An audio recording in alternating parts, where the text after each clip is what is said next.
800 personas trabajando en ese área, y creo que nos vamos a comunicar entre nosotros desde la vida dentro de un hogar.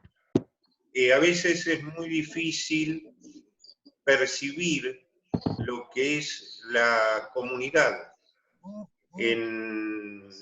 dentro de un geriátrico, como se lo llama, o de una residencia de larga estadía, o todos los nombres que se van adaptando para no plantear el fondo de la cuestión y que no pretenden interpretar lo que allí adentro pasa. La comunidad geriátrica, la comunidad de un hogar, de una residencia, está integrada por quienes allí residen y por quienes allí trabajan, y por quienes a su vez tienen tareas desde la afuera en cuanto al apoyo, en cuanto a hacer sustentable la posibilidad del trabajo cotidiano que mencionaba anteriormente. Yo estoy viendo hoy permanentemente en los medios, en Buenos Aires, en Córdoba mismo lo hemos visto, cómo se hace una evacuación porque entró el virus. Y me da la sensación que la sociedad tiene la percepción de que se pueden retirar tal cual fueran bultos o paquetes a los seres humanos, transportarlos a cualquier otro lado, en pos, entre comillas, de salvarle la vida, y cómo nos mira con desconfianza, cual si fuéramos los causantes, los que trabajamos o los que trabajan en esos lugares,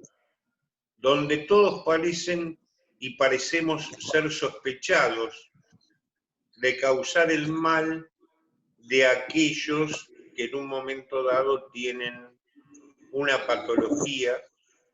que hoy es el virus y que en cualquier otro momento, y ustedes lo saben muy bien, dentro de unos días vamos a entrar en el periodo de morbilidad,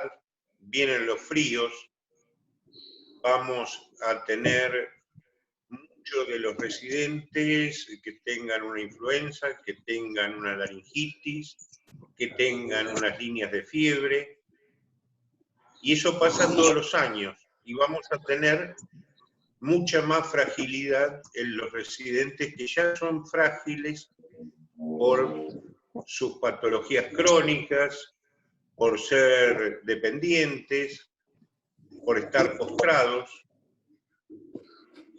Y las residencias, lo que ha pasado en gran parte del país, se han debilitado en su prestación, ya que hubo trabajadores, trabajadoras que no pudieron seguir desarrollando la tarea por tener enfermedades prevalentes o por ser mayores de 60, a mí me falta un poquito, o por estar embarazadas, problema que yo no tengo. Pero en realidad vemos que las plantas de personal se van reduciendo, los protocolos que se fueron haciendo y cambiando tuvieron el decurso de ir viendo qué pasaba con el virus. Los epidemiólogos que han florecido por todos lados, dando opiniones contradictorias, parecidas, a veces que tienen que ver con el sentido común y con la ciencia y otras que no, me hacen acordar un poco a los economistas, ¿no? Que cuando hay una crisis aparecen economistas por todos lados, los había en la televisión todo el día hasta el mes de enero y febrero, donde nos explicaban cuáles eran los problemas que había, los problemas que se habían generado y cómo se solucionaban esos problemas, y aparecían a la semana siguiente cuando habían fracasado sus pronósticos para explicar por qué habían fracasado. Y con la pandemia está pasando un poco esto. Los más añosos, los más viejos, tenemos en nuestro haber, no es la situación de nadie que me está acompañando en esta conversación, tenemos en nuestro haber el hecho de haber vivido de chicos o de jovencitos una situación similar que fue la epidemia de la poliomielitis. Claro, está olvidada, pero en aquella época donde veíamos que un día nuestro compañero de banco en el colegio estaba internado y todo el mundo no sabía qué hacer con eso que nos podía matar, que nos podía discapacitar. Entonces se empleaba lo mismo que ahora, el higienismo, el tratar de lavarnos decenas de veces por día las manos, el lavar las casas, en airear los ambientes. Se usaba inclusive un desinfectante como ahora es la lejía o la lavandina, que era la caroína, un olor característico de la época, pero todo esto era insuficiente, la epidemia siguió su curso, nos grabó a nosotros, uno después va teniendo capacidad de olvido de los hechos traumáticos de su vida, y un día apareció la vacuna, apareció Sol primero, luego Sabin, que era un terroncito de azúcar con las gotitas de la vacuna incorporadas,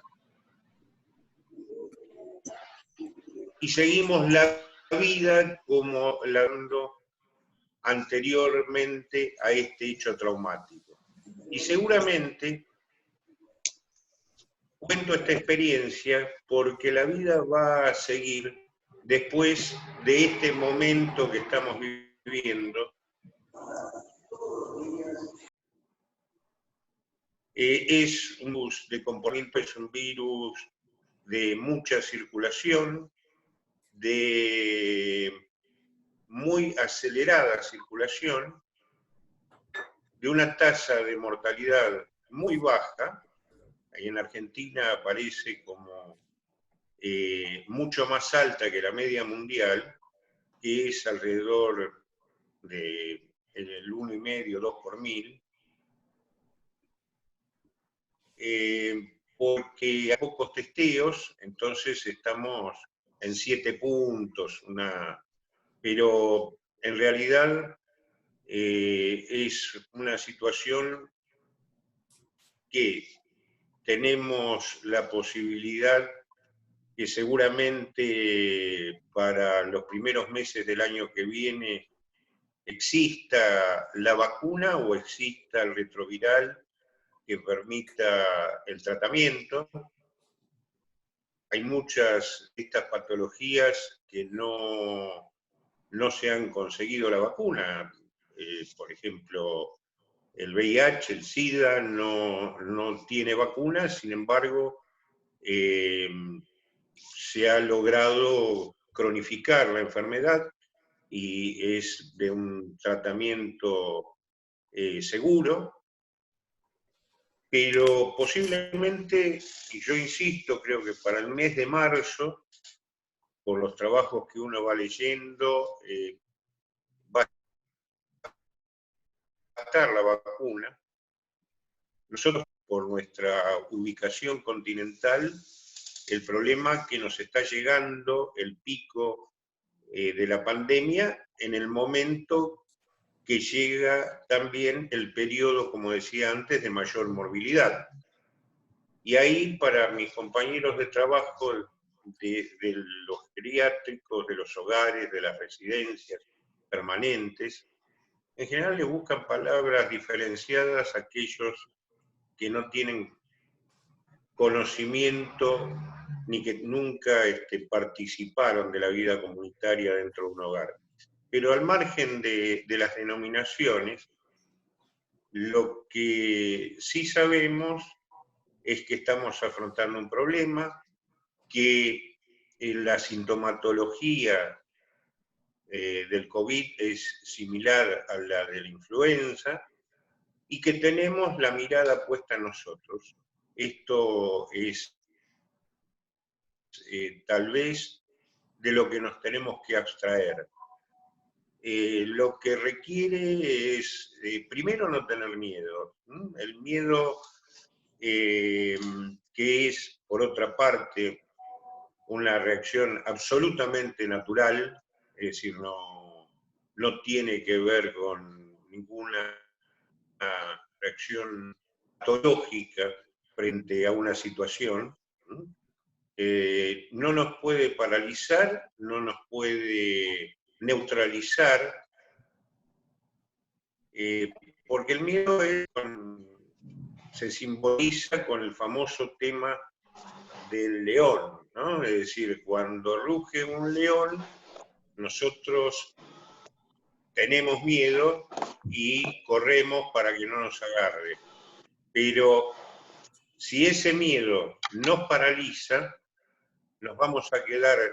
estáticos en el lugar y el león nos va a comer. No nos tiene que paralizar ni la mirada del exterior de la residencia, no nos tiene que paralizar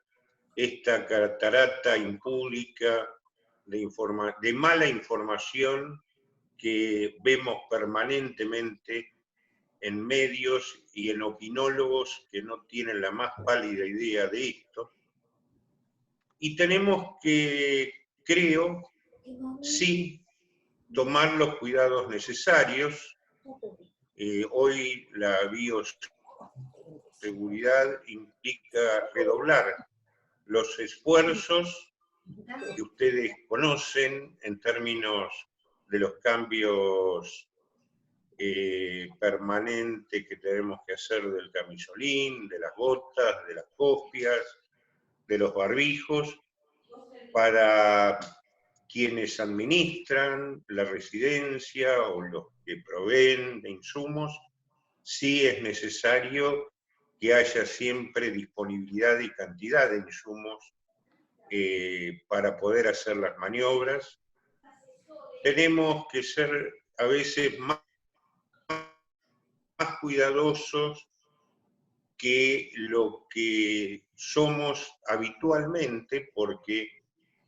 cuando uno trabaja durante mucho tiempo en una actividad, mecaniza mucho de sus movimientos, muchas de sus acciones, no puede llevar a descuidos. Tenemos que o se reduzcan al mínimo posible. Luego, ustedes ya lo conocen, lo que dicen los protocolos, lo que es el aislamiento, lo que es la sintomatología y demás. Y sí tenemos que requerir, y esto lo hemos hecho a nivel de todas las autoridades nacionales y locales, la necesidad de testeo. La gran diferencia que ha existido en países que tuvieron una alta tasa de mortalidad en internación geriátrica, por ejemplo, la hubo mucho en Italia y fundamentalmente en España, que esto se ha diferenciado muchísimo de otros países que tienen una composición etaria similar en internación, como es Alemania, como es Israel, como son países escandinavos, y que no tuvieron este problema de los que mencionaba anteriormente. El dato fundamental, más allá de todo lo que hablábamos recién, de todo lo que es bioseguridad, tuvo que ver con los testeos permanentes y que estos testeos fundamentalmente tengan presente al trabajador, porque quien trabaja, sobre todo en grandes ciudades, en una residencia, suele hacerlo porque encima le pagan muy poco, en alguna otra tiene que trasladarse, a veces hay largas distancias, por ejemplo, para llegar a la ciudad de Buenos Aires vienen muchos trabajadores, trabajadoras desde el segundo, tercer cordón del conurbano bonaerense, viajando a veces 2 horas, tomando un tren, tomando un colectivo, por lo cual el virus puede venir con nosotros.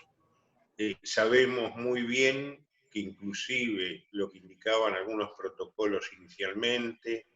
sobre la febrícula, sobre lo que era la sintomatología, terminan siendo muy relativos esos controles, porque hay muchos asintomáticos. Lo que se hizo en los países que yo mencionaba y que no tuvieron problemas de internación, era testear a los trabajadores en forma sistémica y en forma muestral a los residentes. ¿Qué quiere decir? A los trabajadores, en el momento más álgido de la pandemia, en el pico, se los testeaba prácticamente día por medio, cada 2 días, y cuando bajó ese pico de intensidad, que fueron algunos días, se los siguió testeando, y aún al día de hoy, donde ya se han levantado cuarentenas y demás, se los testea cada 4 o 5 días. El mismo día que se testea a los trabajadores, se toman, por ejemplo, si hay 30 vuelos, 30 residentes, se toman al azar 3 o 4, y también se busca si hay anticuerpos por ver si en el grupo hubo o hay circulación de virus. En términos de costos, no son significativos. En términos de costos humanos, la ventaja de hacerlo es inmensa, porque yo recordaría a quienes tienen que tomar las decisiones políticas que todavía en el mundo una vida no vale nada, pero nada vale más que una vida. Y en términos de economicismo puro, olvidémonos de la cuestión humanística, que los gerontólogos, los geriatras nunca podemos olvidar, el test sale en pesos argentinos entre 4.500 a 5.000 pesos. Lo compra el Estado Nacional, los distribuye por jurisdicción y fíjense la correlación en términos de costos. Un test, vamos a ponerle 5.000 pesos, que se le practique cada 4 o 5 días a un trabajador. Cuando hablo de un trabajador, hablo de un auxiliar, hablo de la cocinera, hablo del médico, la médica, el enfermero, la enfermera.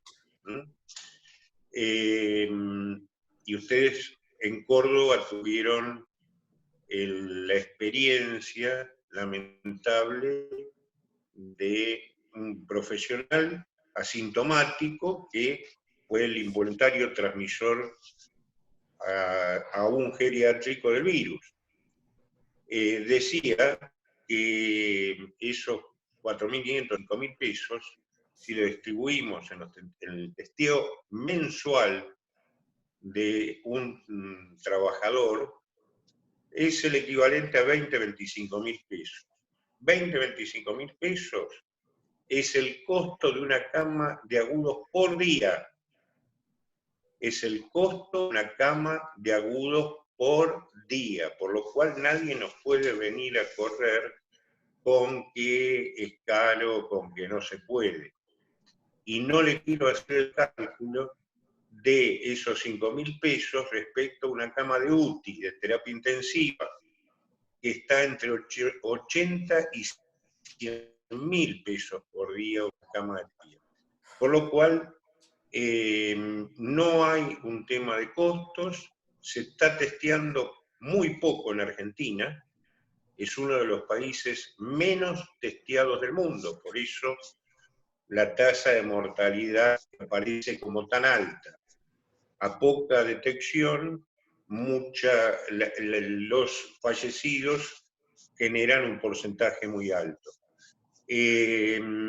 Creo que hay otras cuestiones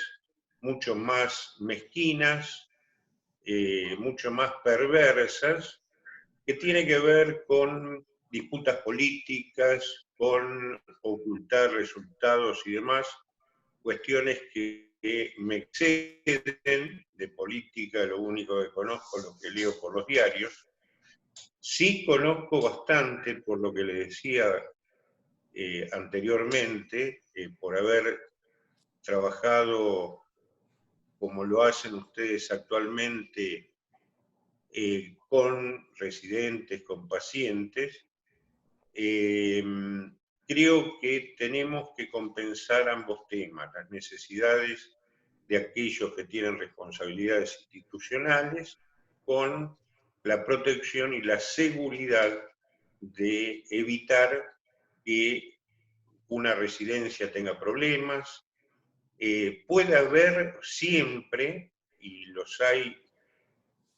no saben cuántas veces en la ciudad,